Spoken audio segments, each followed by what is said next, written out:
泰弥、南冥，你们二人是我先天神族的最佳神选，神族如今有着你们二位，真是我们先天神族中的幸运儿。待我这一次出关，便是天元界那9天的末日。泰弥、南冥，我既是圣神，又是天邪神，因为我还有一件事情没有告诉你们，那就是在我陨落前，我便是透过2重未来一角，看到自己会在第1重未来一角陨落在元尊的手中，而第2重未来一角，那时我也看到了元尊所看到的那3道伟岸的模糊身影，正在激战我圣神之子，最后竟然还是陨落在那3人的手中。但是我为先天神灵，自然不会简单的死去。依旧是圣神和天邪神2种声音重叠一起的诡异之声，似乎也看穿了泰弥古圣和南冥古圣的疑惑。这道诡异之声再度传出，我知晓自己会陨落，我没有能力可以与大周生死法则对抗，所以我便想出更高让自己重新复活过来的办法，那就是当年我给你们留下的神卵，便是我这计划的开始。因为在神卵之中，我保留了自己极小部分的意志，只有我儿陨落以先天神灵体存在的时候，我这小部分的意志才会苏醒过来。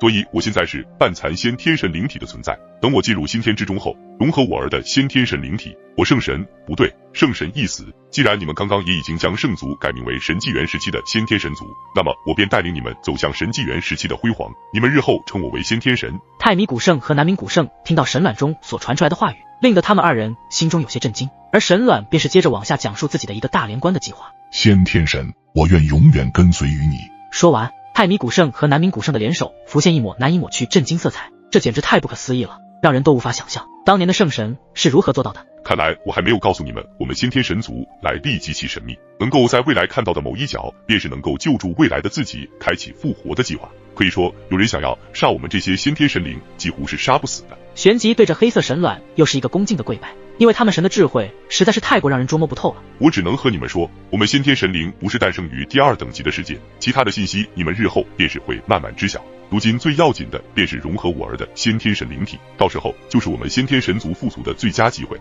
泰弥古圣遗迹，南冥古圣跟随他们的神那么久，既然还不知道这样的秘密，他们这些先天神灵的确有着常人都没有的奇特能力，但是他们作为元老人物，理应当对这些方面多多少少会有了解。可是目前从先天神口中得知，所有的计划和先天神族的一些秘密，只有先天神一人知道，其余之人皆是听都没有听过。泰弥、南冥快进入新天，好像是那些家伙来了，应该是感应到我的气息了。话音落下，黑色神卵似乎感应到了什么一般，声音有些急促，冲着泰弥古圣和南冥古圣沉声道：怎么回事？刚刚明明感觉到这里有非常浓郁的魔气，为何突然就凭空消失了？2人闻言也是没有浪费一点时间，既然是他们的神这样说，他们也丝毫没有任何的迟疑，直接带着黑色神卵化作2道流光进入那新天的世界薄膜中。随着他们的进入，世界薄膜上咚的一声，一道涟漪般的能量波动如一块石头打破水面时的那种场景荡漾而出。很快，原本这里弥漫整个天际的魔气也随之消散得无影无踪，而后2道身影悄然地出现在此处空间。这2道身影的气息极其的神圣，这股气息可不是主宰境，而是已经纳入神列的神气。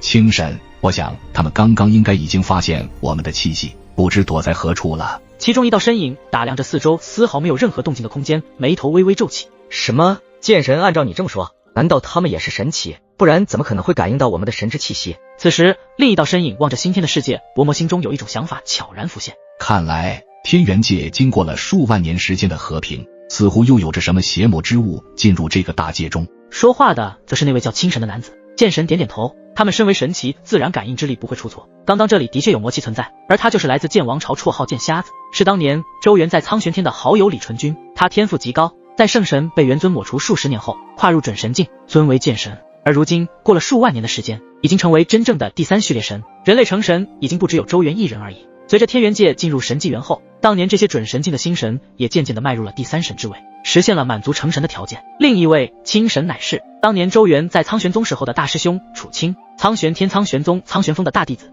苍玄宗内的传奇人物，天赋极高。有一次与圣族新晋女圣者红绫对战中，自爆法域施展最强一击，在生死一线间领悟圣者之意，踏入圣者一连境，最终与李纯君联手斩杀了这名圣族红绫。同时在圣神被元尊抹除数十年后，跨入准神境，尊为清神。当然同样经过数万年的修炼，从准神境纳入神奇境，拥有第3神之力的强大存在。不管这次来的是什么邪魔之物，有我楚清在，任何东西都别想破坏天元界的和平秩序。要是被我发现，我必定让他们有来无回。剑神的目光如同一道剑光从眼中射出，扫视了四周各个方向，依旧没有发现任何异常之处。既然这里没有什么异常，我们就先回去吧，将这里所发生的事情禀告归墟神殿的那4位古尊。新天即将诞生，不要让其他邪魔之物靠近此处，让9天中的各大势力派一些人来看守一下此处，以防万一。声音雄浑有力，尽显一位强者的霸气凛然姿态。二人的目光同时间望向了新天的世界薄膜之上，喃喃道：这新天世界最近也发生了异样，竟然提前1个月就要真正的诞生，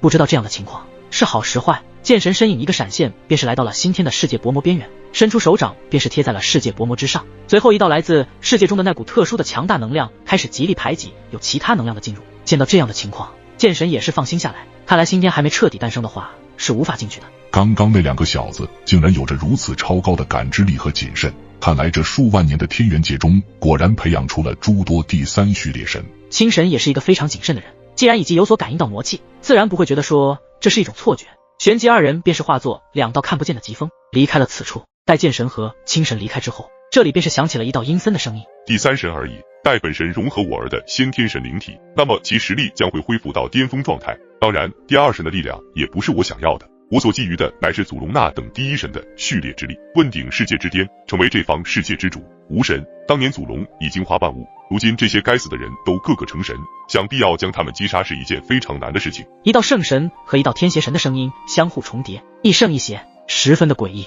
南明，我想你应该也知道，我们皆是先天神灵，想要获得这个世界的第1序列，也并非只有一种方法。南明古圣虽然有着想要复仇的心，但是如今他们整体实力还是不够强大，他们的无神也还没有真正的冲击第1序列之位，所以更是难上加难。无神，难道真的是想？黑色神卵开始激烈的一颤，浓郁的魔气开始朝着新天的核心区域笼罩去，似乎是让他找到了突破晋升第1序列的方法。南明，我们要相信无神，这也是我们先天神族复兴种族的最后一次机会，因为就算是先天神灵有着预言之力，能够展开计划使得自己复活，但是事不过3，超过3次，恐怕无神身为最强神灵也会被大纣的法则给彻底的抹除。南明古圣的脸上露出一丝难以置信之色，那种方法只有1半的成功率，所以这也算是一场赌注，赢了便可得9天，问鼎世界之巅，输了那么他们这些神灵将会彻底的被这方世界所淘汰。无神，我们帮你护法，你放心的去做。这时候泰米古圣的声音传出，似乎除了最强神灵知晓先天神灵的秘密之外，泰米古圣似乎也知晓一些，毕竟他也是非常强大的神灵。第1序列，本神定会成功。泰米古圣那低沉的声音传荡至新天的天地间，这新天之地一般的常人都是无法进来的，就算是第3神的力量也无法在短时间内进入即将诞生的新天世界中，但是他们这些本就是先天神灵，自然有着常人没有的特殊能力。换一句话说，他们这些先天神灵也是新天诞生时期的重要部分之一。你们是说我们天元界中有邪魔之气入侵？一道怪异之声自还没诞生出来的新天混沌空间中缓缓响彻起来，无边的魔气开始对着四周呼呼啸而去。归墟神殿，归墟2字给人一种伟岸无尽的感觉，显得那样神秘莫测，是归墟于虚空，天元界最高的守护力量，不属于9天的任何一域，也不介入任何的势力争斗，唯有对抗对天元界造成毁灭性危机的时候，方才会发出召集令，需达到圣者境的超级强者才能位列于其中。归墟神殿的执掌者为4大古尊，如今的实力已超脱圣者，纳入神列4位古尊就足以决定他超然的地位。当年的实力还是3连圣者境都足以震慑1连圣者以及2连圣者，那绝对算得上是诸族5天第1力量，而如今乃至9天最强的第1守护力量，可以召集所有诸族9天的力量，汇聚的力量将是最尖端的战力。而归墟神殿无疑是天元界领导者的身份。此时在这处神殿中，一道身影而立，周身涌动着星光，衣袍之上仿佛铭刻着山川河流，双目如星，深邃如渊。他仅仅只是站在那里，便是有着一股擎天般的气势散发出来，令人敬畏。他就是归墟神殿4大古尊之一，金罗古尊。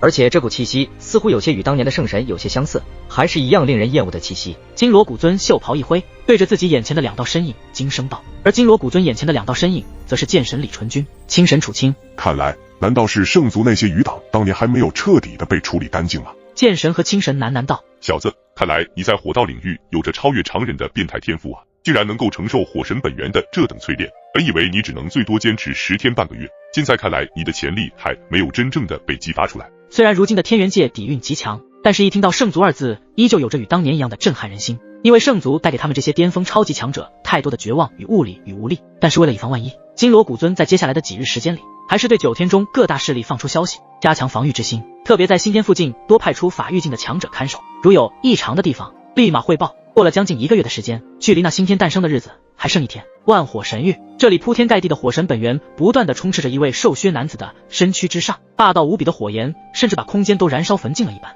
发出可怕的焚烧之声，而这位男子圣上衣皆是被焚烧殆尽，留下精致的身躯，那一道道轮廓体现出完美男人的魅力，而他就是萧炎。萧炎在这1个月的时间里，没有一刻的停歇，只有不停疯狂的被火神本源淬炼自己的身体。在这期间，萧炎差点受不住火神本源的焚烧，差点连肉体都保不住，就连帝炎所凝聚的铠甲都被这里火神本源所吞噬。在关键时刻，萧炎催动焚诀功法，才稍微稳定住火神本源的霸道毁灭冲击。久而久之，萧炎才慢慢的适应住这股火神本源，但是在焚诀的辅助下，也仅仅只是能够承受，不然就算是萧炎那等对火焰极深的造诣都会被吞噬。如果现在去感受萧炎肉体上传来一股强悍力量的话，就算是最强主宰的一击，萧炎也有自信能够抗住那一击。可是说，萧炎的肉体已经达到堪比最强主宰的肉体层次，虽然这一次萧炎也能够将实力修为突破至最强主宰，但是他没有这么做，因为一旦这样的去突破，最多也只能晋升至最强主宰初期阶段。而萧炎的目的是想借着新天中的古老元气，加上自己这次所修炼沉淀下来的能量，足以能够冲击提升到最强主宰中期阶段。一般来说，冲击一个小境界已经是非常困难的事情，但是对于萧炎来说，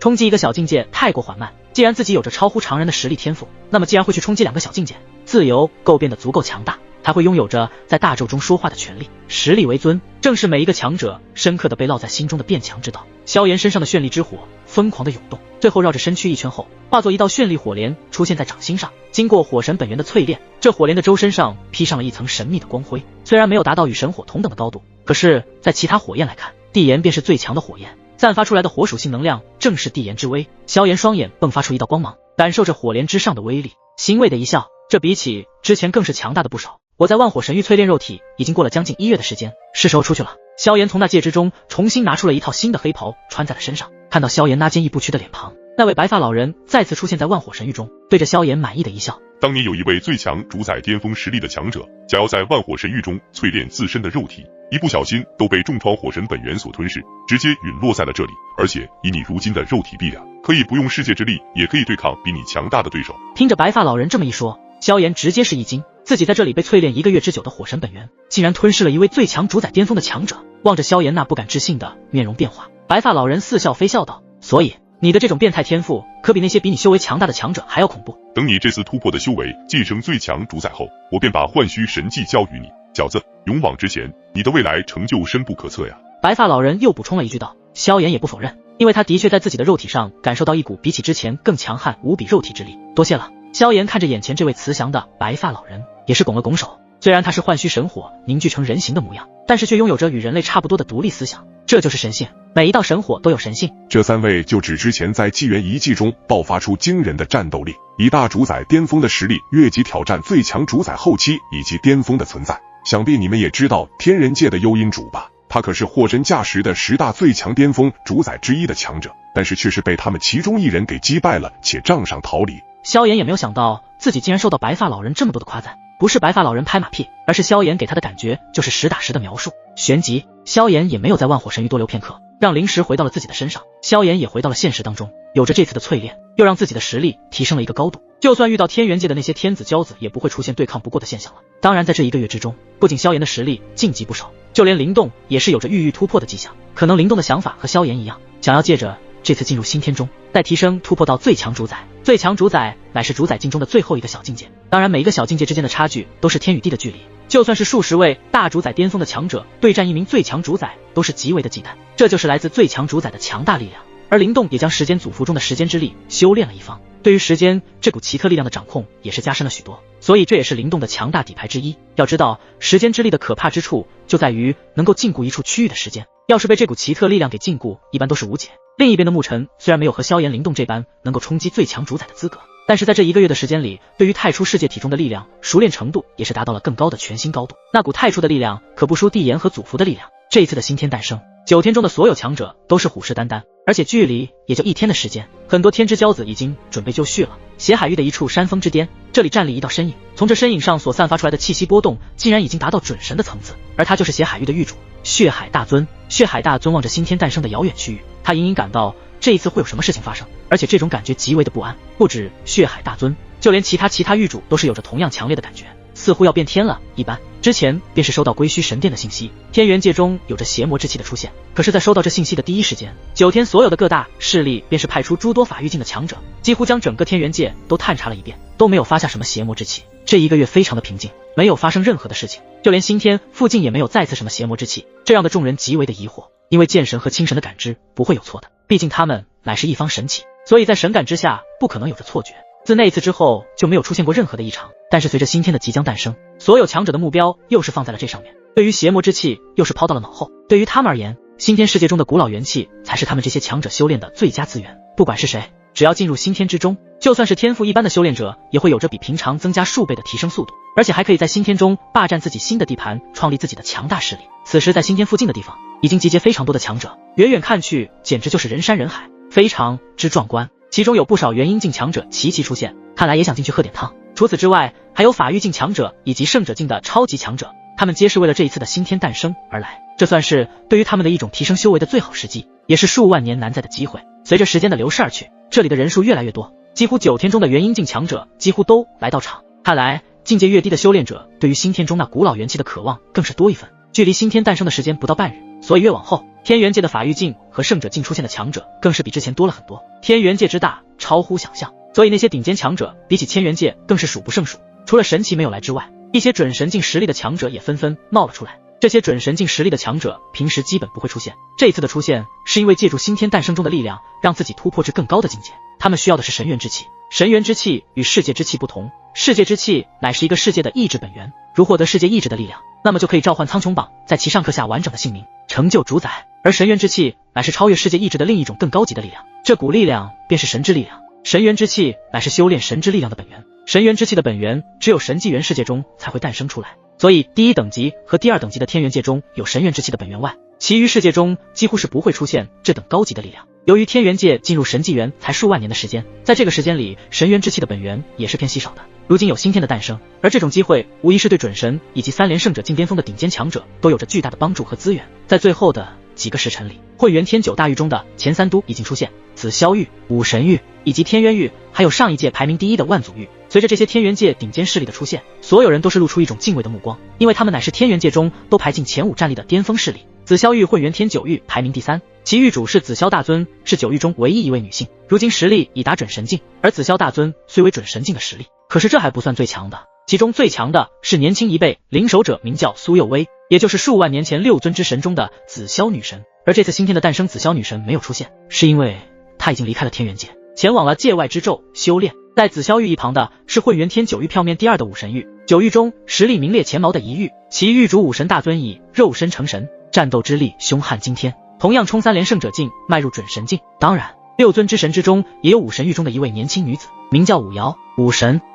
和紫霄女神2人一同离开了天元界，所以这2位都没有在星天诞生之时出现。那9大域排名第1的天元域来了许多天子骄子，在这些天才的最前方有着2道身影俯首而立，这道身影对于所有人都是非常的熟悉，因为他是元尊周元的大师兄专竹大尊，已踏入准神境，当年的实力为1连圣者境，在苍渊大尊失踪后闭关，在天渊域与5大联盟的决战中入圣及时出现，力挽狂澜，成功保住天渊洞天，使其不被摧毁。苍玄天，天渊域域主苍渊大尊的亲传大弟子，2师妹西京，3师弟周元，天赋之高，实力强大，修炼了混沌神魔观想法，是混元天法域境第1人，也是诸天法域境第1人。随着专竹大尊的出现，现场便是出现了哗然之声。如今的天元域可是最强的一域，而且除了专竹大尊，天渊域还有另一位大尊，那就是苍渊大尊，同时也是归墟神殿中的10大古尊之一。天渊域的专竹大尊也来了，他的天赋在当年都是极为可怕的存在，看来也是为星天诞生而来。这一次出现的准神也有数十位左右，看来他们想要神元之气来彻底超脱主宰，纳入神列，成为真正的一方神奇。众人的声音开始议论起来，当然他们对于这位专竹大尊也是有着恭敬，除了专竹大尊，就连武神大尊还有紫霄大尊以及个天域的大尊都来了。我们才元婴境的实力，看来连汤都不知道能不能合格，一些实力还只在元婴境的强者面带苦色。这星天的诞生虽然也很大，但是也避免不了有着争夺，特别是一些核心地域更是与他们有缘无分，因为元婴境相当于的至尊的实力，当然比起斗的和祖境还是高上一个境界。那些曾经下位面大陆上的最高境界，实则只是上位面世界的开始，而这些上面位世界上的主宰境，又是大宙中最低门槛的境界，所以大宙才是一个真正无边无际的万界，只要纳入神列，成为一方神奇，便可掌控一方世界。主宰在神奇面前都是蝼蚁。就在众人交谈之间，曾经排名9域之首的万祖域脸色显得有些不好看，但是心中也是没有什么怨言，毕竟天渊域确实比他们强大，因为天渊域诞生了一位元尊，这位元尊乃是抹杀了圣神，拯救了天元界的最强之神。万祖域混元天9域排名第5， 9域中实力名列前5前茅的存在，其域主万祖大尊同样跨入晋升到准神境。当年万祖大尊屡屡打压天元域，甚至挑起战争，但在专逐入圣归来后，迫于圣者之约暂时息事，并交出祖龙灯。在万祖域中的年轻一辈领守者名为赵木神，6尊之神中的吞噬之神。这一次前往这里的最强也就准神境，因为这些准神境的强者需要更多的神元之气才能晋级冲击那传说中的神指境，从此踏上成神之路。如今这些天元界顶级的巅峰强者皆是纷纷出现，诸多人影密密麻麻布满了新天的周边。就在众人期待着新天即将诞生之时，在遥远的天际之上，数道气息朝着这里涌来。这些强者自然是感到了这些气息的动向，便是转头望向那急速而来的几道陌生的身影，其中还有王熙、血海大尊以及血海域的一众强者。原来是9大域排名第4的血海域，不过其中有3道陌生的身影，其中一位黑袍青年身上所散发出炙热的气息，竟然给人有一种万火焚苍穹的毁灭之感。留在黑袍青年左边的是身穿紫色衣袍的青年男子，他刚刚一出，其周手就有一股雷霆之威在轰动，给人一种深不可测的感觉。众人的眼神都有些不敢置信，这2位的年纪也不是很大，竟然能够有着如此的恐怖气息。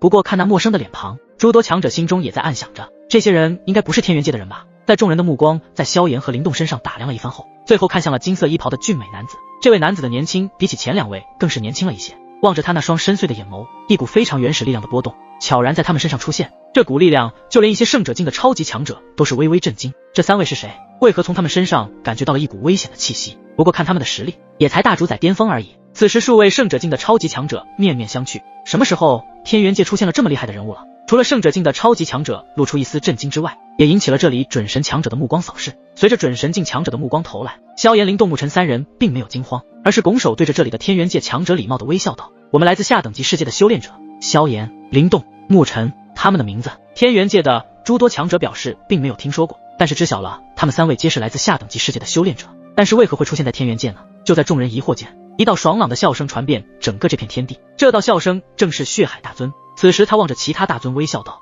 此话一出，原本的哗然之声瞬间安静了下来，因为他们感到无比的震惊，甚至不敢相信大主宰巅峰重伤一位最强主宰巅峰的强者。